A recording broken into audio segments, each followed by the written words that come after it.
আসসালামু আলাইকুম আমার প্রিয় ভাই বোনেরা, আপনারা সবাই কেমন আছেন? আমি মদিনার মা আল্লাহর রহমতে এবং আপনাদের দোয়ায় ভালো আছি। তো ভাই বোনেরা দেখেন, আমি আগের দিন রাত্রে বুটের ডাল ভিজিয়ে রাখছিলাম।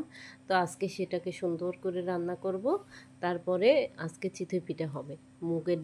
বুটের ডাল দিয়ে গরুর গোশত দিয়ে রান্না করব, আর ঘরে সুন্দর করে চিতই পিঠা বানাবো।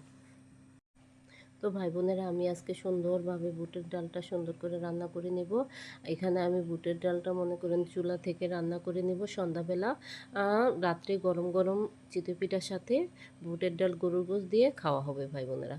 তো এই তো দেখেন, আমি এখানে সুন্দর করে পেঁয়াজ যা মশলা লাগে সব কিছু সুন্দর করে একে একে সব পরিমাণ মতো দিয়ে দিলাম। সুন্দর করে দিয়ে দিলাম। এখানে মনে করেন পেঁয়াজটা আমি সুন্দর করে ভাজা ভাজা করে নেব। আমি কাঁচা পেঁয়াজ থাকতে কোনো মশলাই দিব না, কারণ আমার ভালো লাগে না ওইভাবে খেতে। সেজন্য আমি পেঁয়াজটা একবারে ভাজা ভাজা করে তারপরে এখানে আদা রসুন বাটা দিয়ে দিলাম। সুন্দর করে এখন তরকারি মানে যাবতীয় মশলা আমি সুন্দর করে কষাই নিব। কষানো, আপনারা মনে রাখবেন যে ভাই বোনেরা, কষানোটা যেমন হবে তরকারি রান্নাটা ঠিক ওই রকমই হবে, ওই রকমই সুস্বাদু হবে। এখানে কষানো হয়ে গেছে, পেঁয়াজগুলো খুব সুন্দর ভাজা হয়ে গেছে। আমি এখানে পানি দিয়ে দিলাম। এখন আমি একে একে সবগুলো মশলা দিয়ে দিব।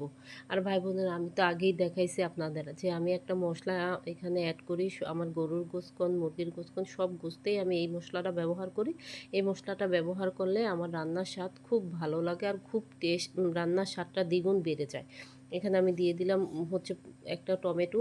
আর এই তো দেখেন, আমার যে গরুর গোশতটা ছিল সেটা আমি সুন্দর করে ধুয়ে ঝরা দিয়ে রাখছিলাম। আর এখানে আমার হাঁড়ি বেশি হাঁড়ি নিয়েছি, কারণ বুটের ডালটা সিদ্ধ হতে ভাই বোনের অনেক সময় লাগে, যার কারণে হাড্ডিগুলো আর ডালটা খুব সুন্দরভাবে একসাথে মিক্স হয়ে যাবে, সিদ্ধ হয়ে যাবে। আর আমি এখানে সুন্দরভাবে মানে লাকড়ির চুলাতে সুন্দর করে জাল দিয়ে নিচ্ছি।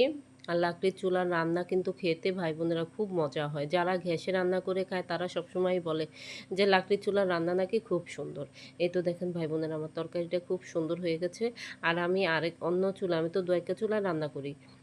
তো অন্য চুলায় গরম পানি গরম করে নিছি। এই তো উতরানো গরম পানি এখানে আমি দিয়ে দিলাম।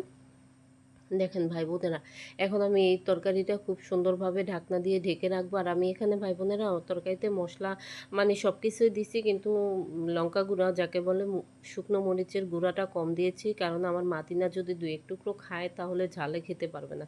আর এই তো দেখেন, আমার এই মশলাটা আমি দিয়ে দিলাম, যে মশলাটা আমার গরুর গোছের স্বাদ অনেক বেড়ে যায়, ওই মশলাটা আমি দিয়ে দিলাম এখানে। আর দেখবেন কিছুক্ষণ পরে আমার তরকারিটা কালারটা খুব সুন্দর হয়ে যাবে ভাই বোনেরা। এই তো দেখেন, আমি ঢাকা